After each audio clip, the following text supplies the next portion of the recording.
Tuhan bersamamu. dan bersama rohmu. Inilah Injil Yesus Kristus menurut Santo Matius. Dimuliakanlah Tuhan. Sekali peristiwa Yesus berkata kepada murid-muridnya, "Berbahagialah matamu karena telah melihat, berbahagialah telingamu karena telah mendengar.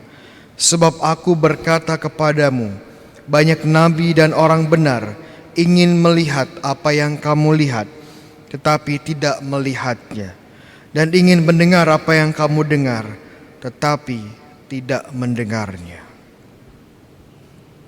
Demikianlah sabda Tuhan. Terpujilah Kristus. Saudara-saudara yang terkasih, hari ini Gereja Katolik memperingati Santo Yoakim dan Santa Anna, orang tua dari Bunda Maria, dan bisa disebut juga sebagai kakek neneknya dari Tuhan Yesus. Dan nama Yoakim dan Santa Anna memang tidak ada di kitab suci, tetapi kita percaya Bunda Maria punya orang tua. Lalu mungkin ada yang bertanya, namanya dapat dari mana Romo? Ya, Santa Anna dan Santo Yoakim ini dari sebuah dokumen kuno yang bernama Proto Evangelium Jacobi. Kalau terjemahkan ke dalam bahasa Indonesia, ini berarti ya Injil pertama Yakobus, ya, atau Injil kisah kelahiran Bunda Maria dan Tuhan Yesus dan menurut Yakobus, ya, Santo Yakobus. Sebuah dokumen yang berasal dari tahun 200 Masehi. Yang menarik kalau kita baca kisahnya, Santo Yoakim dan Santa Anna ini adalah orang saleh. Ya, mereka tinggal di Yerusalem. Tetapi walaupun mereka hidup sesuai peraturan dan hukum Allah, mereka punya satu masalah. Masalahnya apa? Masalahnya mereka tidak punya keturunan. Tapi mereka tidak pernah pantang, ya, mereka tidak pernah menyerah, ya. Tidak pernah berhenti berdoa dan berharap kepada Tuhan. Sehingga doanya Santo Yoakim, Santa Anna ini didengar oleh Tuhan. Dan waktu itu pun, ya, mereka akhirnya memiliki anak dalam usia senja atau usia tua mereka, ya, Bunda Maria. Dan mereka persembahkan di bait Allah. Kalau kita perhatikan kisahnya, kisah tentang pasangan yang sudah lanjut usia, mengalami kesulitan untuk memiliki keturunan, dan akhirnya Tuhan berikan keturunan. Ini merupakan kisah sentral, ya, merupakan kisah atau tema sentral di dalam kitab suci. Karena ada tokoh-tokoh besar juga di kitab suci yang mengalami kurang lebih kisahnya sama. Ya, ada yang tahu siapa? Ya, ada Pisang, ya, siap menyambut. Yang paling terkenal tentunya adalah Abraham dan Sarah istrinya, ya. Mereka baru dapat anak usia 100. Ya. Siapa lagi? Ada yang tahu? Kisahnya dari Hana, ya, ibunya dari Samuel. Kemudian ada orang tuanya Samson.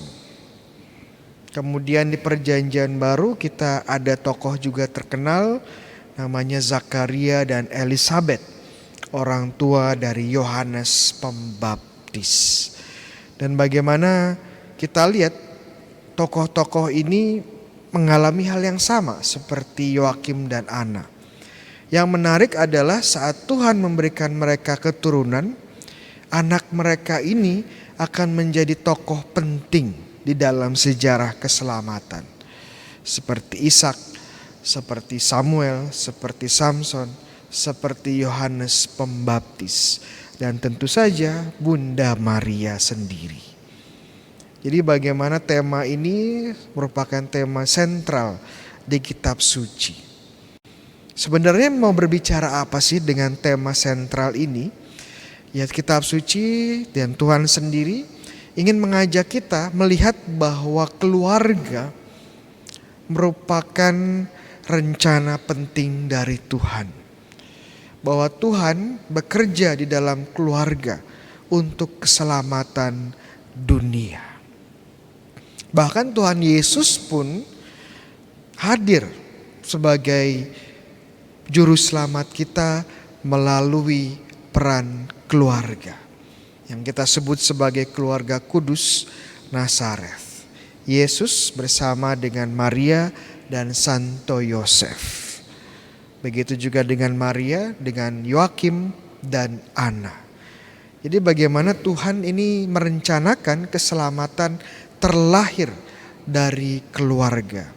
Keluarga memiliki peran sentral dalam pertumbuhan iman, harapan dan kasih.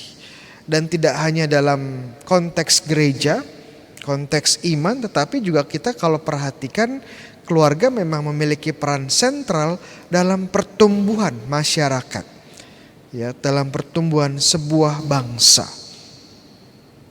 Karena ini merupakan basic unit ya, unit basis dari gereja, dari umat Allah dan dari masyarakat secara umum. Kalau sebuah masyarakat, sebuah bangsa tidak mendukung, tidak mempromosikan, tidak melindungi keluarga, bangsa itu, masyarakat itu akan menjadi kacau. Dan pelan-pelan akan mati. Ini sudah dibuktikan dengan banyak penelitian sejarah. Oleh karena itu kita sebagai anggota gereja, sebagai orang yang ikut teladan dari Bunda Maria, Santo Yosef, dari Yoakim dan Ana, kita diajak untuk melindungi keluarga. Untuk menjadikan keluarga sebagai pusat kehidupan dan juga pusat pendidikan iman, harapan dan kasih. Oleh karena itu saya selalu mengapresiasi rekan-rekan muda Katolik yang berani mengambil keputusan untuk membangun keluarga. Memang gak mudah, tetapi disinilah iman, harapan, dan kasih bertumbuh. Dan saya juga walaupun mengapresiasi di satu sisi, saya juga kadang-kadang harus menegur ya teman-teman yang mau menikah. Kalau saya selalu tanya mau punya anak berapa, ya biasanya 2 saja Romo, ya sedikit sekali. Ya. Kok takut ya punya anak? Ini rahmat, ini berkat Tuhan buat kita. Kita punya peran untuk membangun keluarga, punya peran untuk mengisi dunia dengan kebaikan. Dan bentuk kebaikan dalam keluarga apa? Suami istri, ya berkat ini adalah keturunan. Dan mempersembahkan keturunan kita, anak-anak kita sebagai jalan keselamatan kita. Amin.